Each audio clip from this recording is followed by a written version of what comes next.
क्या कभी आप इंदौर गए तैयारी के लिए?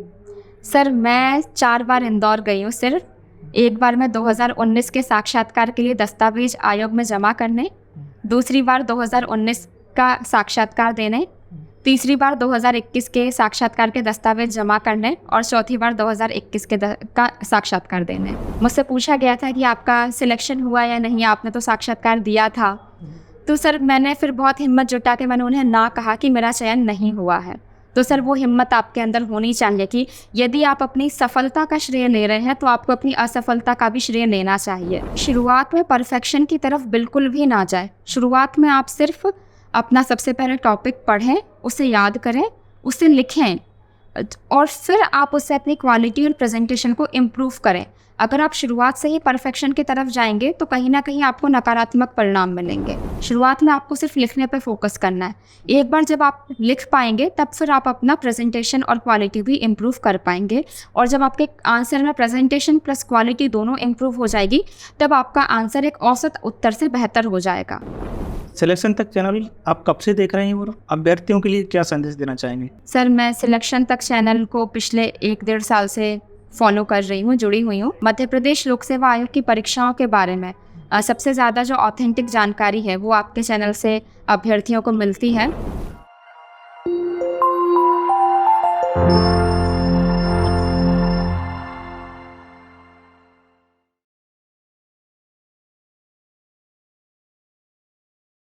नमस्कार दोस्तों, सिलेक्शन तक में आपका स्वागत है। मैं आपका दोस्त डी के गौतम। तो आज मेरे साथ हैं ऋतु चौरसिया जी, जो एमपीपीएससी 2021 में 8th रैंक के साथ एमपीपीएससी टॉपर रही हैं। ऋतु जी, सबसे पहले तो आपके लिए बहुत बहुत शुभकामनाएं एवं बधाई। धन्यवाद। 8th रैंक के साथ डिप्टी कलेक्टर बनी हैं। सबसे पहले तो अपना एक परिचय और एजुकेशन बैकग्राउंड आपका क्या रहा है? जैसा कि सर आपने बताया, मेरा नाम ऋतु चौरसिया है और राज्य सेवा परीक्षा 2021 में मुझे 8वां स्थान मिला है और मेरा चयन डिप्टी कलेक्टर के पद पे हुआ है। यदि मेरे एजुकेशन बैकग्राउंड की बात की जाए तो मेरी पूरी शिक्षा भोपाल से हुई है। अपने ग्रेजुएशन में मैंने बीएससी किया है बॉटनी, केमिस्ट्री और जूलॉजी से। उसके पश्चात मैंने एमएससी जूलॉजी से किया है, जिसमें मेरी विश्वविद्यालय प्रावीण्य सूची में 3य स्थान पर मैं थी जी। और राज्य सेवा परीक्षा का ये मेरा तीसरा प्रयास था। अच्छा, तीसरा प्रयास था। तो इससे पहले जो प्रयास रहे हैं तो उनमें आपका क्या हुआ था? जी सर, इसके पहले मैंने राज्य सेवा परीक्षा 2019 का साक्षात्कार दिया था। पहले प्रयास में ही मैं साक्षात्कार तक गई थी, पर मेरा अंतिम चयन नहीं हो पाया था। और राज्य सेवा परीक्षा 2020 में मेरा प्रीलिम्स नहीं हुआ था और 21 में मेरा चयन हो गया और 8वीं रैंक आई है। ये आपका मीडियम कौन सा रहा? सर मेरा हिंदी मीडियम था। हिंदी मीडियम रहा है जी। तो आपने इस तैयारी की शुरुआत कब से की थी? सर मैंने अपने ग्रेजुएशन के लास्ट ईयर से शुरुआत कर दी थी कि मैंने तय कर लिया था कि मुझे सिविल सर्विसेज में जाना है और ऐसा एग्ज़ाम होता है और मुझे तैयारी करनी है। आपको क्या लगता है इससे तैयारी के दौरान किस मार्गदर्शन की ज़रूरत पड़ती है और उसका कितना महत्व रहता है? जी सर मार्गदर्शन की तो ज़रूरत होती ही है, क्योंकि मेहनत सभी बच्चे करते हैं, पर सही दिशा में मेहनत करने के लिए आपको मार्गदर्शन चाहिए होता है। आपने इस तैयारी की शुरुआत कहाँ से की थी और कैसे की थी, प्री से या मेन से? और आपका जो अनुभव रहा अभी तक, कि हो सकता है आपने जो शुरुआत की है आपको अभी लगा हो कि हाँ मैंने जो किया था, कि उसका जो अनुभव है अब वो आप स्टूडेंट्स कैसे कर सकते हैं? यस सर, जैसा आपने बताया कि तैयारी की शुरुआत कहाँ से करें, तो प्री, मेंस और इंटरव्यू ये एक ही परीक्षा के भाग हैं, तो इन्हें हमें अलग अलग नहीं देखना चाहिए।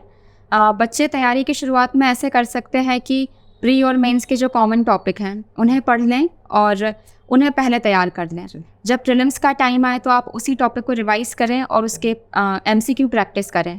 और मेंस का जब समय आए तो आप मेंस के बाकी टॉपिक को तैयार करते हुए साथ में आप आंसर राइटिंग कर सकते हैं। तो ऋतु जी, सही कंटेंट का चुनाव कैसे करें और कौन कौन सी चीज़ें हैं जिसको ध्यान में रखना चाहिए, और आपने भी उसका ध्यान रखा था? कंटेंट के चुनाव के लिए मैंने सबसे पहले सिलेबस को ध्यान रखा था। उसके पश्चात मैंने प्रीवियस ईयर क्वेश्चन पेपर्स को देखा था और उस कंटेंट की भाषा शैली पर ध्यान दिया था कि कितनी इजी टू अंडरस्टैंड है वो भाषा शैली। इस चीज़ को ध्यान में रखा था और इसके पश्चात जो टॉपिक उस कंटेंट में नहीं थे उनको मैंने इंटरनेट के माध्यम से उसे अपडेट कर लिया था, या किसी दूसरी रेफरेंस बुक से भी उसमें लिख सकते हैं। और फिर जब आप उसे लगातार पढ़ते हैं तैयारी के दौरान, तो समय समय पे आपको करंट अफेयर की कुछ जानकारी मिल जाए टॉपिक से संबंधित। कभी इंटरनेट पे आपने सर्च किया, आपको कुछ नया अच्छा पॉइंट मिल गया जो आपके आंसर को क्वालिटी प्रदान कर सकता है, तो उसको आप अपने नोट्स में लिखते जाइए। लगातार आपके नोट्स अपडेट होते जाएंगे। जैसे जैसे आप पढ़ेंगे आपके नोट्स उतने ही ज़्यादा क्वालिटी में बेहतर होते जाएंगे। इसके अलावा क्या आपने अपने शॉर्ट नोट्स तैयार किए थे? जी सर, मैंने अपने शॉर्ट नोट्स बनाए थे। सेल्फ नोट्स और शॉर्ट नोट्स का वो कैसे तैयार करना चाहिए? जी सर, मैं एक एग्जांपल के माध्यम से बताना चाहूँगी। जैसे कोई टॉपिक है, उसे मैं पहले स्टैंडर्ड बुक से पढ़ूँगी, फिर मैं उसे इंटरनेट से भी पढ़ लूँगी, फिर मैं उन्हें एक जगह लिख लूँगी कि क्या क्या चीज़ें इसने मेरे काम की है।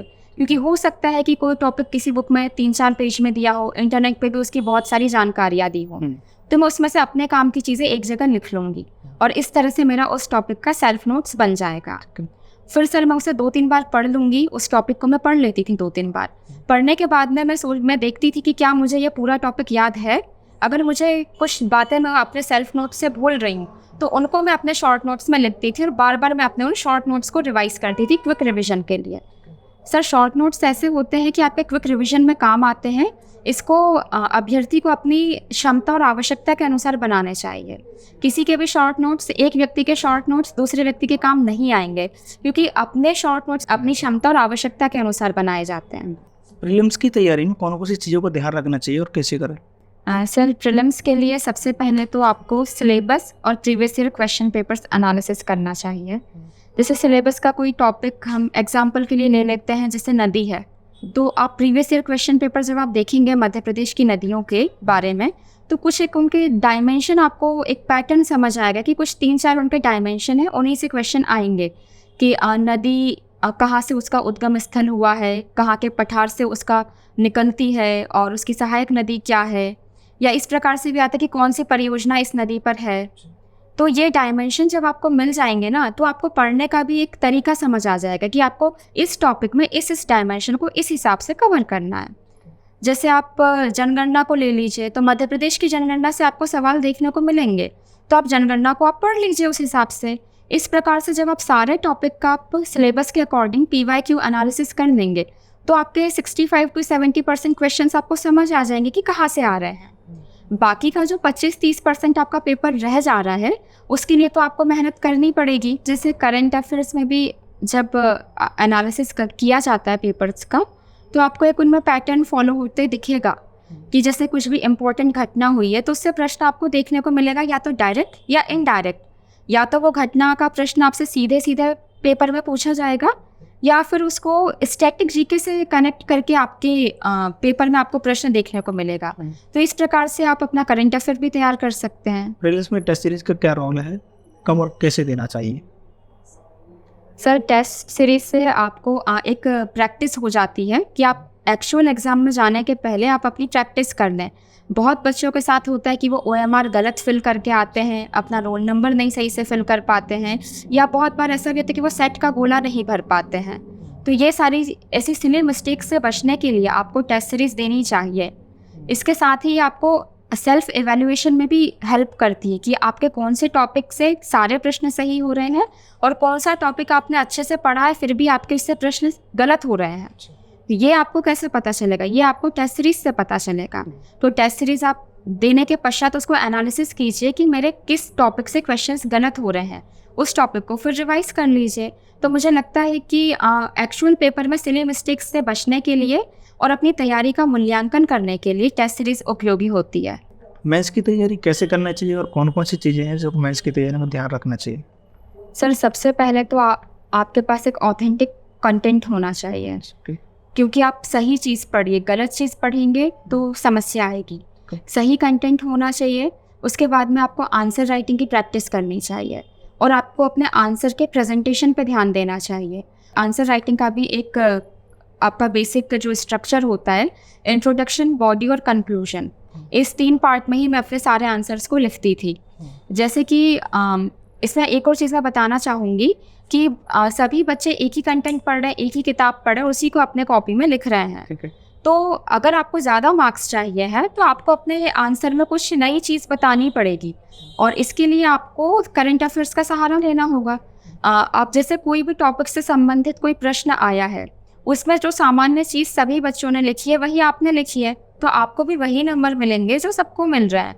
आपको अपना आधा आधा नंबर, एक एक नंबर बढ़ाने के लिए मेहनत करनी पड़ेगी, और वो काम आपको करना पड़ेगा करंट अफेयर्स पे।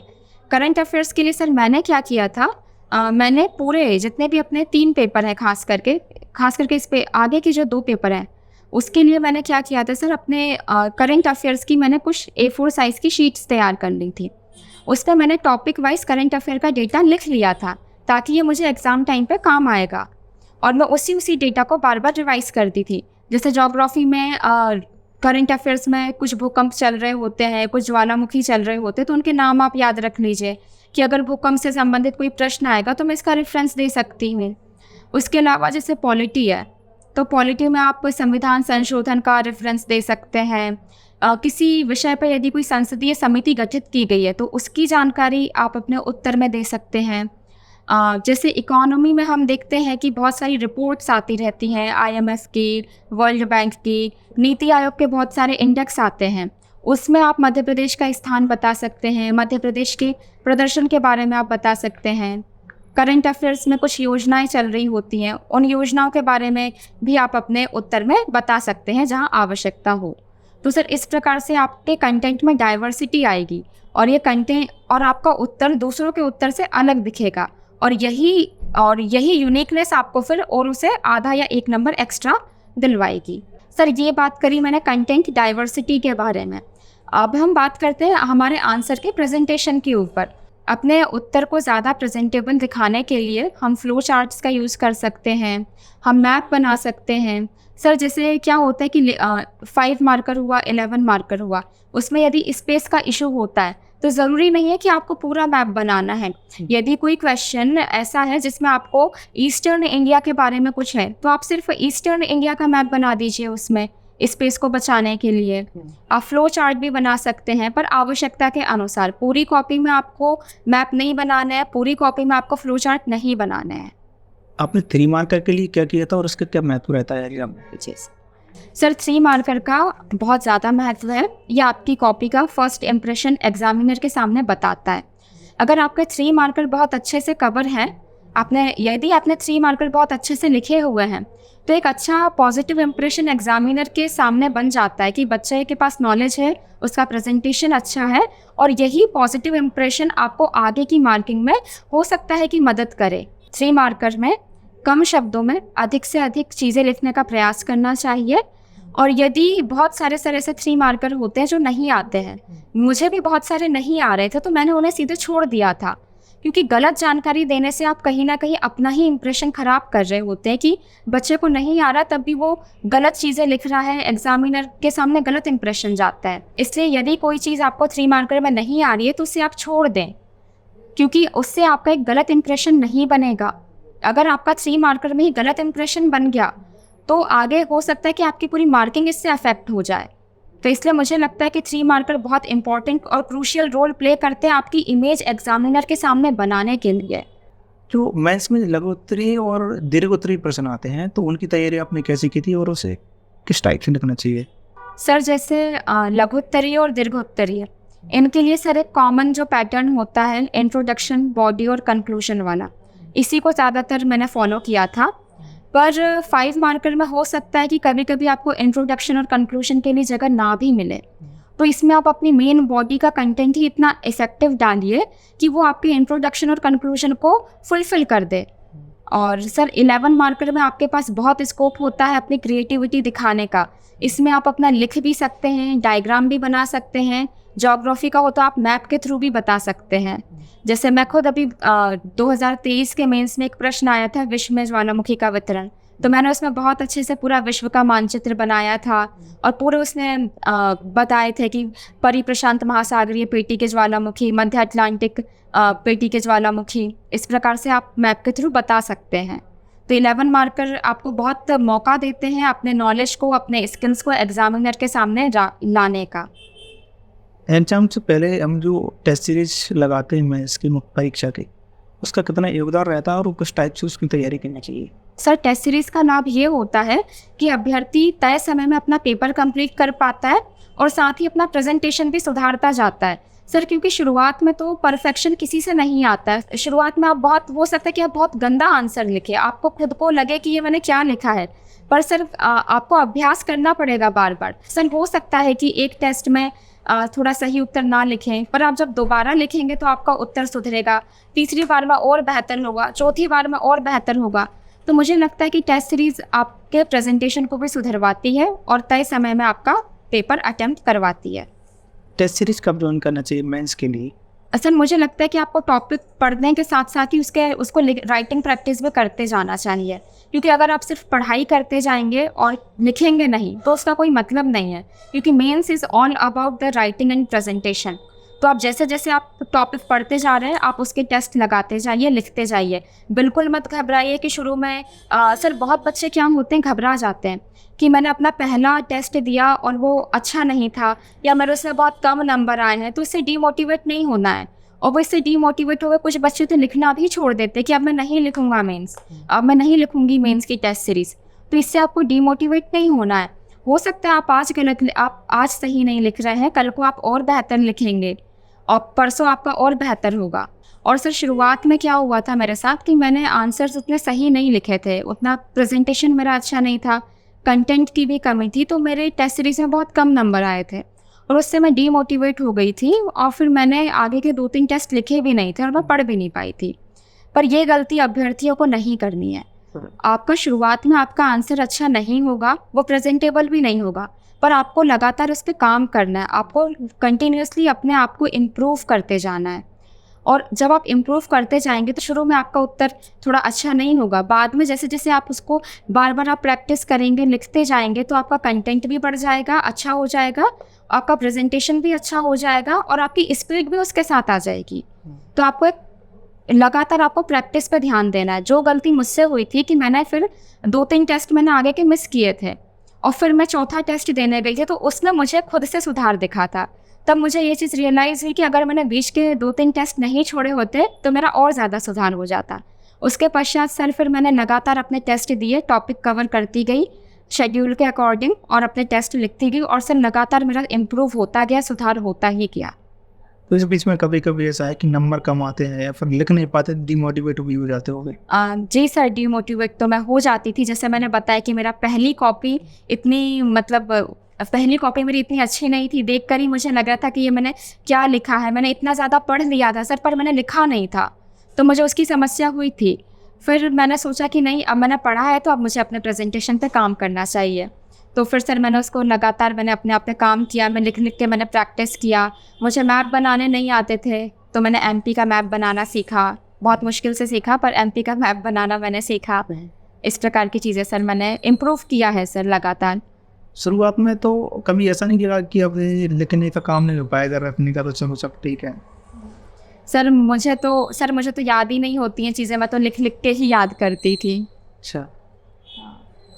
पर सर लिख लिख के याद करना अलग होता है और मेंस में आपको प्रेजेंटेबल आंसर लिखना, सर दोनों कम्प्लीटली अलग अलग चीज़ें हैं। जैसे लिख के याद करना और याद की हुई चीज़ को अच्छे से रिप्रेजेंट करना, दोनों काफ़ी अलग चीज़ें हैं।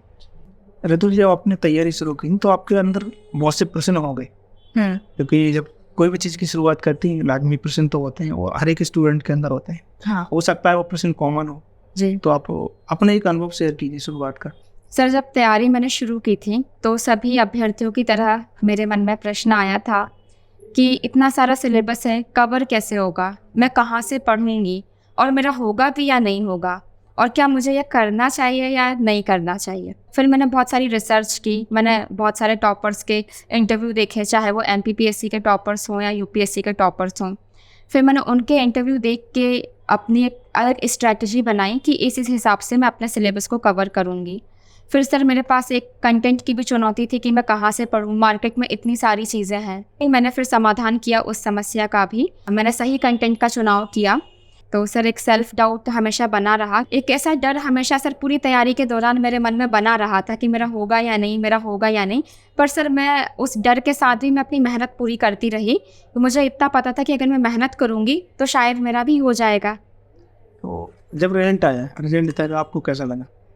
सर जब रिज़ल्ट आया तब तो मैं बहुत ज़्यादा भावुक हो गई थी। मेरे जो मार्गदर्शक थे श्री विकास सिंह सर, मैंने उन्हीं का सर मेरे पास पहले से कॉल आया था पर मैं रिसीव नहीं कर पाई थी। और फिर सर जब एकदम से जब बहुत सारे कॉल्स आने शुरू हुए तब मुझे लगा शायद कुछ हुआ है। सर जैसे ही मैंने अपने सर को कॉल किया तो सर ने कहा कि बिटिया बहुत बहुत बधाई हो, डिप्टी कलेक्टर 8वां स्थान पूरे मध्य प्रदेश में।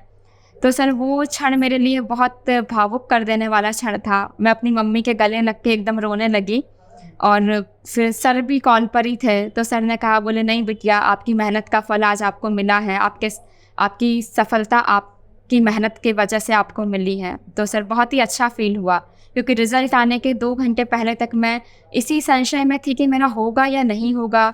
और तो सर ऐसा था मेरा रिज़ल्ट का अनुभव। रिजल्ट आने के बाद आपको लगा मैं भी इंटेलिजेंट हूँ?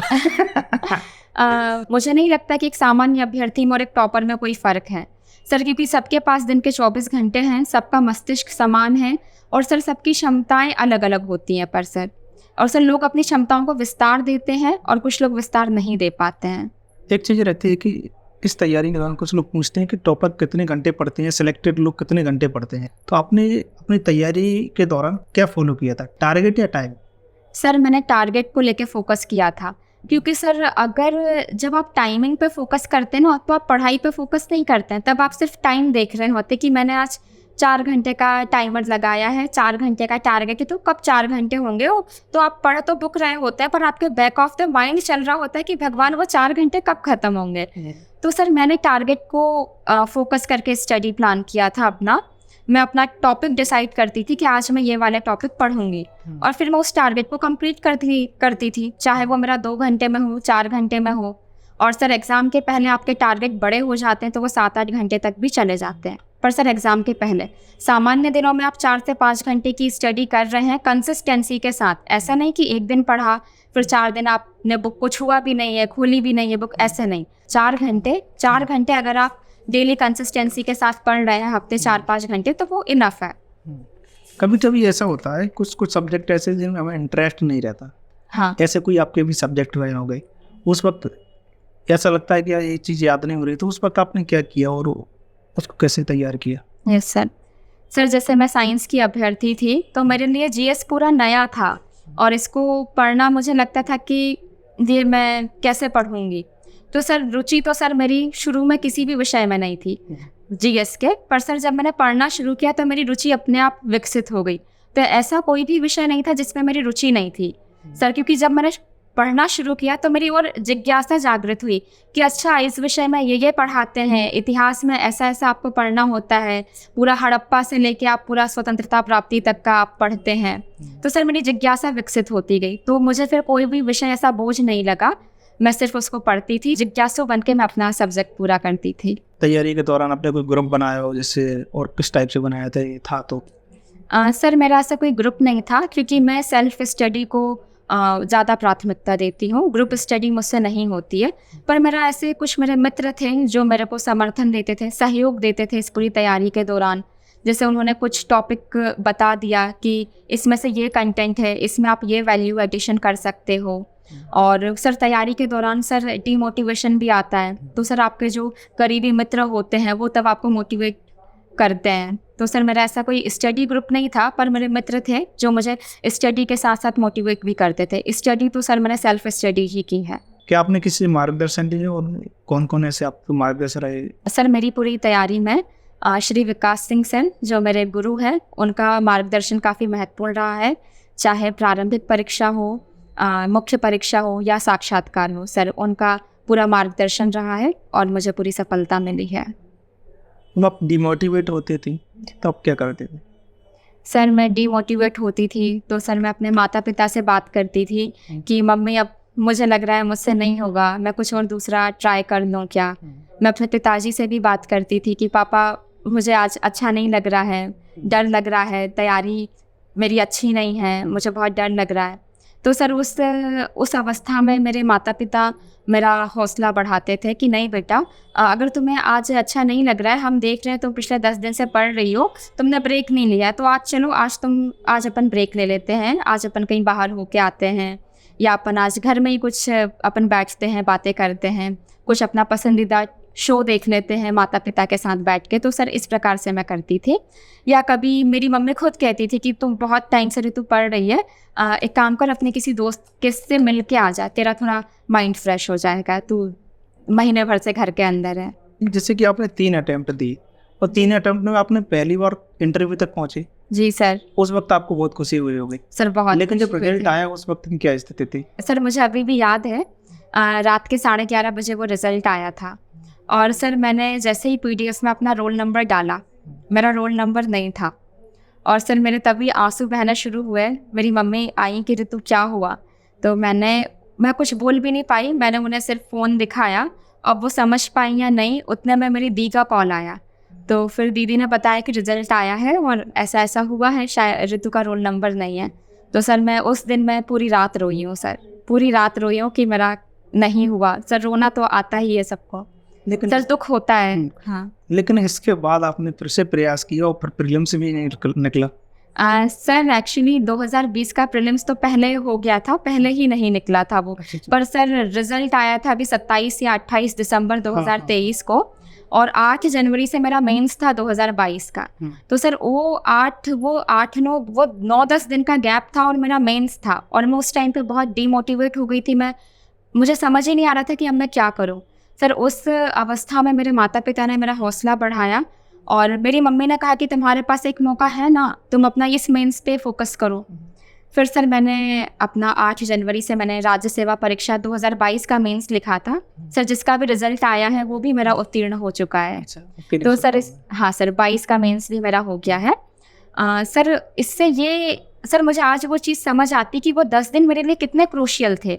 या तो मैं उसमें रो सकती थी या मैंने उसमें दोबारा से मेहनत की, अपने आत्मविश्वास को बटोरा, जुटाया और मैंने अपना मेंस लिखा। तो सर मुझे लगता है कि आपके जीवन सर तैयारी के दौरान सर उतार चढ़ाव हर अभ्यर्थी के यात्रा में आते हैं, पर सर इन उतार चढ़ाव में आपको सकारात्मक बने रहना बहुत ज़रूरी है। कभी कभी लगता होगा कि अब छोड़ दें, नहीं हो रहा है। हाँ सर बिल्कुल लगता था। जब कभी मेरे टेस्ट में अच्छे नंबर नहीं आते थे या मैं बहुत ज़्यादा पढ़ने के बाद भी मैं अच्छा उत्तर नहीं लिख पाती थी, तो मुझे लगता था यार ऋतु मैं कहीं समय बर्बाद तो नहीं कर रही हूँ, मैं कहीं अपने माता पिता को एक भ्रम में तो नहीं रख रही हूँ कि उन्हें लग रहा है उनकी बेटी तैयारी कर रही है और मैं तैयारी नहीं कर रही हूँ। तो सर ऐसा लगता था कि अब कुछ और करना चाहिए, तो ऐसा लगता था सर। कभी कभी ऐसा मैं बताऊँ कि जैसे कि आसपास के लोग बोलते हैं क्या हो रहा है, कैसे तैयारी चल रही है, उस वक्त कैसा महसूस होता था? एक तो हमारा रिजल्ट आया तो असफल हो गए और फिर लोग पूछ भी रहे हैं क्या हुआ या नहीं हुआ। जी सर। ऐसी परिस्थिति आपके सामने आई होगी, आई थी क्या? सर बिल्कुल आई थी। इतनी बड़ी मध्य प्रदेश की सबसे बड़ी परीक्षा है और आप जब तैयारी करते हो तो आपके आसपास के लोग जानते हैं कि हाँ ये व्यक्ति तैयारी करता है, और उस दशा में जब आपका चयन नहीं होता है तो लोग जब आपसे पूछते हैं तो आपको उन्हें फेस करना थोड़ा मुश्किल भी होता है। मेरे सामने भी ऐसी स्थिति आई थी, मुझसे पूछा गया था कि आपका सिलेक्शन हुआ या नहीं, आपने तो साक्षात्कार दिया था। तो सर मैंने फिर बहुत हिम्मत जुटा के मैंने उन्हें ना कहा कि मेरा चयन नहीं हुआ है। तो सर वो हिम्मत आपके अंदर होनी चाहिए कि यदि आप अपनी सफलता का श्रेय ले रहे हैं तो आपको अपनी असफलता का भी श्रेय लेना चाहिए। सर बहुत सारे अभ्यर्थी क्या होते हैं कि असफलता के लिए वो बहुत सारी चीज़ों को दोषी बताते हैं कि हमारे पास कि हमने पढ़ाई नहीं करी या हमारे पास अच्छा कंटेंट नहीं है या हमारे पास माहौल नहीं है। तो सर मुझे लगता है कि ऐसा नहीं है। जो व्यक्ति सफल होना चाहता है तो वो अपना रास्ता खुद बना लेता है। जैसे कि आपने माहौल की बात की, क्या इसमें माहौल का कितना योगदान रहता है और क्या कभी आप इंदौर गई तैयारी के लिए?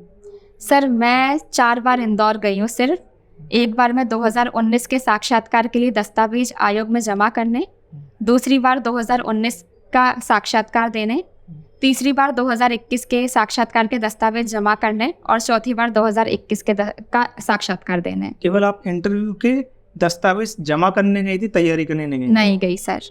तो ये मैं तक तोड़ दिया है कि मतलब जरूर नहीं है कि इंदौर जाके ही तैयारी हो, और टॉप 10 रैंक में नंबर आपका जो आया है वो भोपाल से रहकर ही आया है। जी सर। सर मैंने घर में ही रह के भोपाल से ही तैयारी की है, इंदौर में नहीं गई, तैयारी के लिए नहीं गई, मैं साक्षात्कार देने ही गई थी इंदौर। क्या लगता है कोई व्यक्ति भोपाल भी नहीं आ सकता? छोटे छोटे शहरों में यदि उनको तैयारी करना है कई लोगों ने मेरे से पूछा, सच बताना हाँ। कि ज़रूरी है कि इंदौर या भोपाल या जबलपुर रह के ही तैयारी कर सकते हैं, हम घर से कर सकते हैं? तो घर से कर सकते हैं तो कैसे कर सकते हैं? जी सर। ये बहुत अच्छा सवाल है, क्योंकि बहुत सारे छात्र गिल्ट फ़ील करते हैं कि हम भोपाल नहीं जा रहे हैं, हमारी आर्थिक परिस्थिति उतनी सुदृढ़ नहीं है, या कुछ और दूसरे कारण हैं कि हम भोपाल या इंदौर जैसे बड़े शहरों में जाकर तैयारी नहीं कर पा रहे हैं। तो सर, उन अभ्यर्थियों को ये समझना चाहिए कि आपको गिल्ट करने की आवश्यकता नहीं है। आज इंटरनेट है, इंटरनेट के माध्यम से हर जानकारी हर बच्चे तक उपलब्ध है। तो आप इंटरनेट के माध्यम से भी आप अपनी तैयारी कर सकते हैं, और इंटरनेट पे आपको बहुत सारे गाइडेंस उपलब्ध हैं।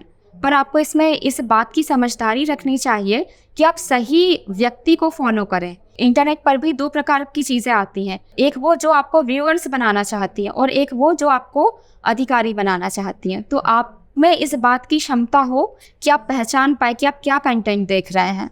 आपको क्या लगता है कोचिंग ज्वाइन करना चाहिए क्या नहीं? इसी में कोचिंग ज्वाइन करते समय कौन सी चीज़ों को ध्यान रखना चाहिए?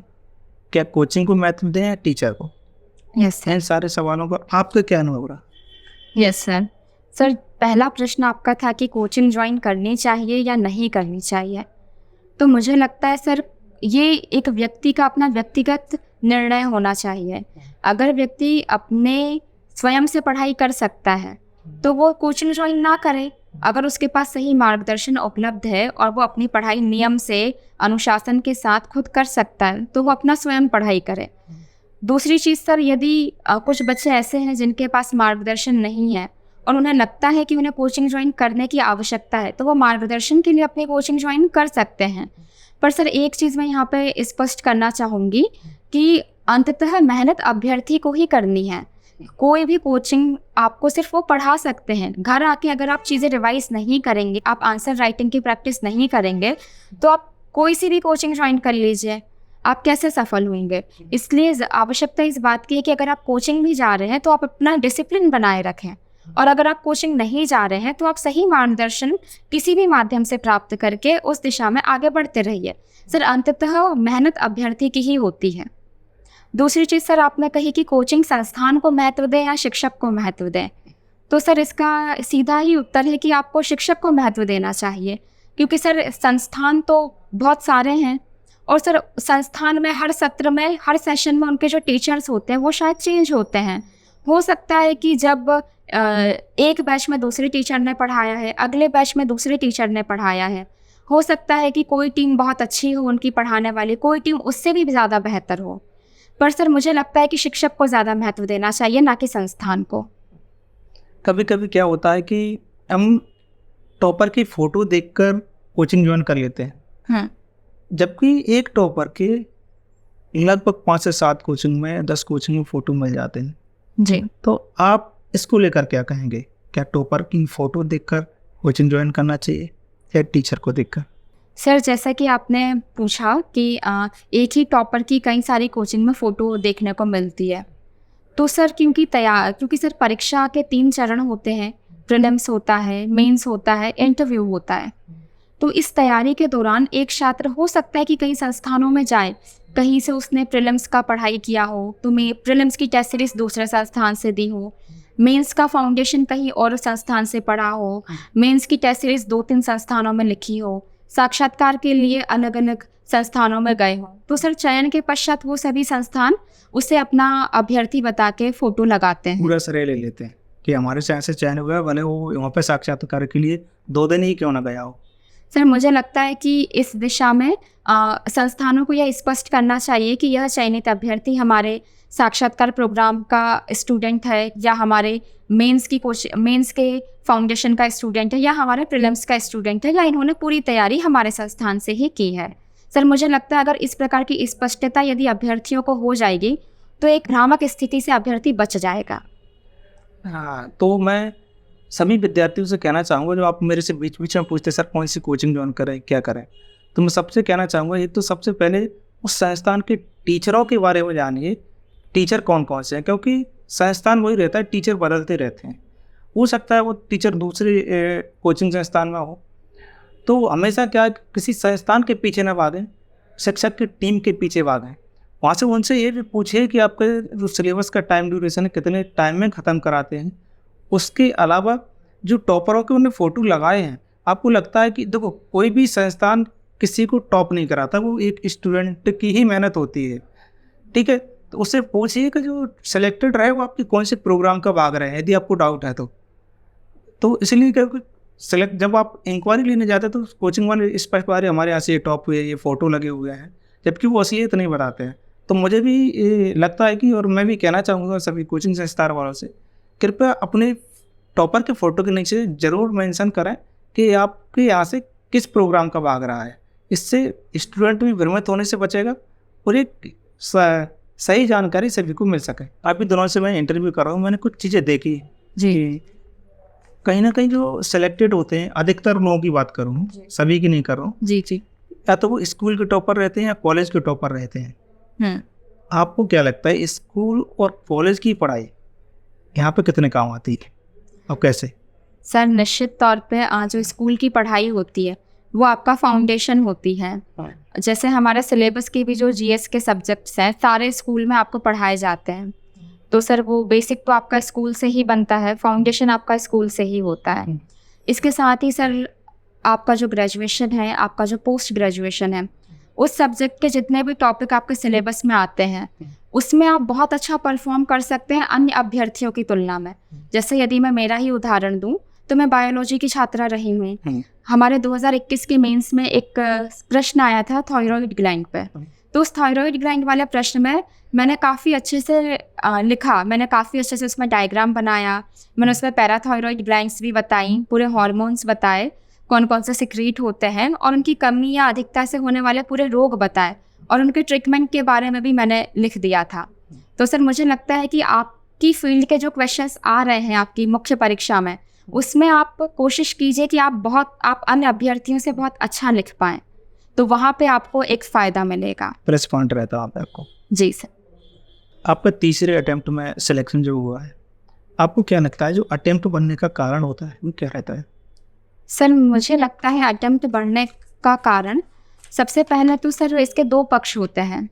एक तो ये होता है कि अभ्यर्थी बिना तैयारी के ही प्रीलिम्स दे देते हैं देखने के लिए कि हमें कितना आता है।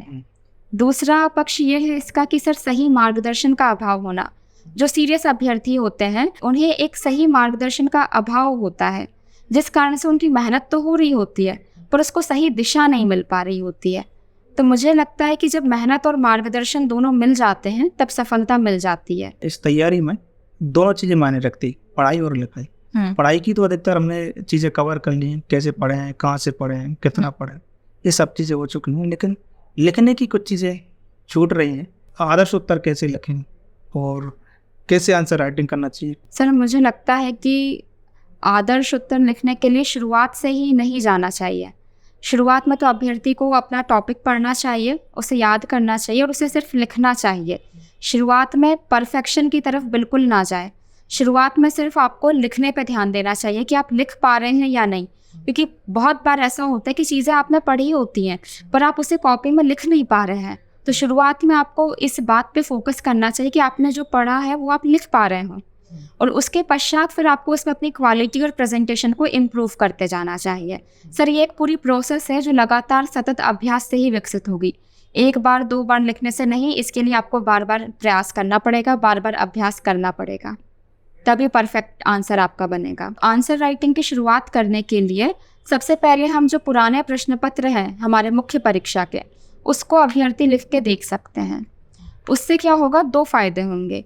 पहला तो आपको प्रश्नों की समझ विकसित हो जाएगी कि किस प्रकृति के प्रश्न आपसे पूछे जा रहे हैं। दूसरा, आपको पढ़ने के लिए मार्गदर्शन मिल जाएगा कि आपको किस टॉपिक में क्या पढ़ना है, कहाँ से प्रश्न पूछे जा रहे हैं। तो इस प्रकार sir previous year question paper की आंसर राइटिंग दो प्रकार से हेल्प करेगी। पहला, आपको प्रश्न की समझ विकसित करेगी। दूसरा, आपको पढ़ाई के लिए मार्गदर्शन मिलेगा कि आपको क्या पढ़ना है।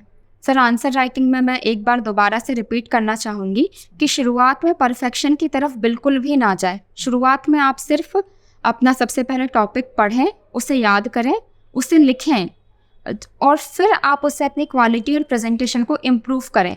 अगर आप शुरुआत से ही परफेक्शन की तरफ जाएंगे तो कहीं ना कहीं आपको नकारात्मक परिणाम मिलेंगे। शुरुआत में आपको सिर्फ लिखने पर फोकस करना है।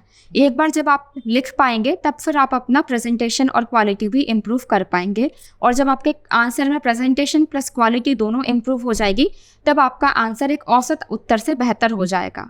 आपको क्या लगता है इस तैयारी में, जैसे कि टाइम काफ़ी लग जाता है और किसी को कोई भरोसा नहीं रहता कि मेरा सिलेक्शन होगा या नहीं होगा, शायद आपको भी इस बीच लगा होगा क्योंकि 2 बार आपको असफलता सामने आई। जी सर। तो इस बीच में क्या प्लान बी होना चाहिए और प्लान बी का चुनाव कब और कैसे करना चाहिए? निश्चित ही सर, हर व्यक्ति को डाउट रहता है कि मेरा होगा या नहीं। एक संशय की स्थिति तो सदैव विद्यमान रहती है सर, मेरे मन में भी थी। पर सर मुझे लगता है कि जो भी अभ्यर्थी वास्तव में इस क्षेत्र में आना चाहते हैं उन्हें कम से कम 2 सीरियस अटेम्प्ट देने चाहिए। 2 सीरियस प्रयास के पश्चात भी यदि आपका चयन ना हो रहा हो तब आप अपनी तैयारी के साथ प्लान बी की तरफ जा सकते हैं। तब तक तैयारी तो आपकी पूरी लगभग हो ही जाती है, तो अपनी तैयारी को जारी रखने के साथ अपने एकेडमिक्स में आगे बढ़ सकते हैं। जैसे आप पीजी कर सकते हैं, कोई प्रोफेशनल कोर्स कर सकते हैं, बीएड कर सकते हैं, और उस क्षेत्र में भी आप अपना थोड़ा सा ध्यान लगा सकते हैं। पर आपको तैयारी तो जारी रखनी चाहिए। अभी तक हमने प्रीलिम्स, मेंस, आंसर राइटिंग सभी चीज़ों की बात की, लेकिन बात आती है इंटरव्यू की। जी। और इंटरव्यू आपने एक बार दिया, उससे भी बाहर हुई जी। फाइनल सेलेक्ट नहीं हो पाया। जी। क्या आपको पहले लगा था कि मेरी इंटरव्यू में कोई कमियां रही हैं? जी। क्योंकि मार्क्स तो अभी भी पता नहीं है 2019 के। 2021 के जो आपने इंटरव्यू दिया था, इंटरव्यू को लेकर आपके जो प्रश्न रहे हैं उसकी तैयारी कैसे की थी और कैसे इंटरव्यू रहा था? जी सर, इंटरव्यू के लिए जितना भी व्यक्तिगत विवरण पत्रक था उसमें जितनी भी जानकारियाँ मेरे द्वारा भरी गई थी उनके बारे में मैंने बहुत अध्ययन कर लिया था। उनके मैंने नोट्स बना लिए थे कि जैसे मेरा गृह जिला था उसके बारे में मैंने जानकारियाँ एकत्रित कर ली थी। मेरी पूरी स्कूलिंग भोपाल से हुई है, कॉलेज और पोस्ट ग्रेजुएशन भी भोपाल से हुआ है, तो भोपाल को मैंने बहुत अच्छे से तैयार किया था। मैंने अपनी हॉबी पे काम किया था और इसके साथ ही सर मैंने करंट अफेयर्स को भी पढ़ लिया था। सर मुझे लगता है कि अगर आप इतना कर लेते हैं तो आपका साक्षात्कार अच्छे लेवल पे तैयार हो जाता है। साक्षात्कार में ज़्यादातर जो प्रश्न होते हैं वो आपके व्यक्तिगत विवरण पत्रक से ही पूछे जाते हैं, तो व्यक्तिगत विवरण पत्रक को तैयार करना बहुत आवश्यक हो जाता है। 2019 के साक्षात्कार में मेरा चयन नहीं हुआ था, तो सर मुझे लगता है कि 2019 सर मेरा एकदम पहला अटेम्प्ट था, तो मुझे लगता है कि हो सकता है शायद मेरे मुख्य परीक्षा में नंबर कम रहे हों, इस वजह से मेरा चयन ना हो पाया हो। क्योंकि सर मेरा पहला प्रयास था, मैं एकदम नई थी, मुझे कुछ जानकारी नहीं थी, तो मेरे से प्रत्येक स्तर पे कुछ गलतियां थी, इसलिए मेरा 2019 में चयन नहीं हुआ था। और सर 21 की परीक्षा आते आते मैंने अपनी उन गलतियों पे काफ़ी काम कर लिया था, सुधार कर लिया था, और अंततः मेरा इसमें चयन हो गया। इंटरव्यू को लेकर आपके अंदर कभी डर नहीं रहा कि क्या होगा, क्या पूछा जाएगा, कैसे पूछेंगे? जी सर, मेरे अंदर काफ़ी डर था। साक्षात्कार कक्ष में प्रवेश करने के पहले तक आपके अंदर डर होता है, पर सर जैसे ही आप साक्षात्कार कक्ष में प्रवेश करते हैं, अंदर जो बैठे हुए बोर्ड मेंबर्स होते हैं वो आपको बहुत अच्छा फील कराते हैं, आपको बहुत कंफर्टेबल फील कराते हैं, क्योंकि उन्हें आपकी एक्चुअल पर्सनालिटी देखनी है। तो सर मुझे भी डर था, इंटरव्यू बोर्ड के बाहर तक मैं काफ़ी डरी हुई थी, पर जैसे ही मैं अंदर गई मुझे काफ़ी नॉर्मल फील कराया गया और फिर एक सामान्य वार्तालाप शुरू किया गया। तो सर डर तो लगता है और डर मुझे भी लगा था। सिलेक्शन तक चैनल आप कब से देख रहे हैं और अभ्यर्थियों के लिए क्या संदेश देना चाहेंगे? जी सर मैं सिलेक्शन तक चैनल को पिछले 1-1.5 साल से फॉलो कर रही हूँ, जुड़ी हुई हूँ।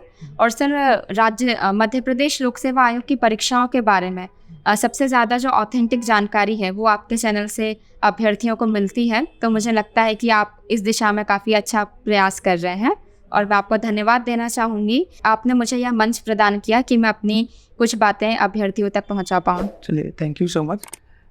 तो आपने अभी तक चैनल को सब्सक्राइब नहीं किया तो सब्सक्राइब कर लें, वीडियो को लाइक और शेयर जरूर करें। आप हमसे जुड़ने के लिए हमारे कई सोशल मीडिया प्लेटफॉर्म से भी डायरेक्ट जुड़ सकते हैं। इंस्टाग्राम, टेलीग्राम, फेसबुक के माध्यम से भी आप फॉलो कर सकते हैं। टेलीग्राम पे आपको कुछ सेलेक्टेड लोगों की डेमो पीडीएफ, नोट्स की या फिर कॉपी की मिल जाती है, जहाँ से आपको आइडिया लग जाता है कि आखिरकार इनका लिखने का या फिर प्रेजेंट करने का, प्रेजेंटेशन का तरीका क्या रहा। इसके अलावा भी यदि आप सिलेक्शन तक ऐप डाउनलोड करेंगे तो वहाँ पे आपको रिजल्ट की पीडीएफ या फिर एमपीएससी का सिलेबस, क्या कहें कि प्रीवियस ईयर क्वेश्चन पेपर, जो एक प्लेटफॉर्म पे एक साथ मिल जाएंगे फ्री ऑफ कॉस्ट। तो आप प्ले स्टोर से सिलेक्शन तक ऐप डाउनलोड करें। Thank you so much.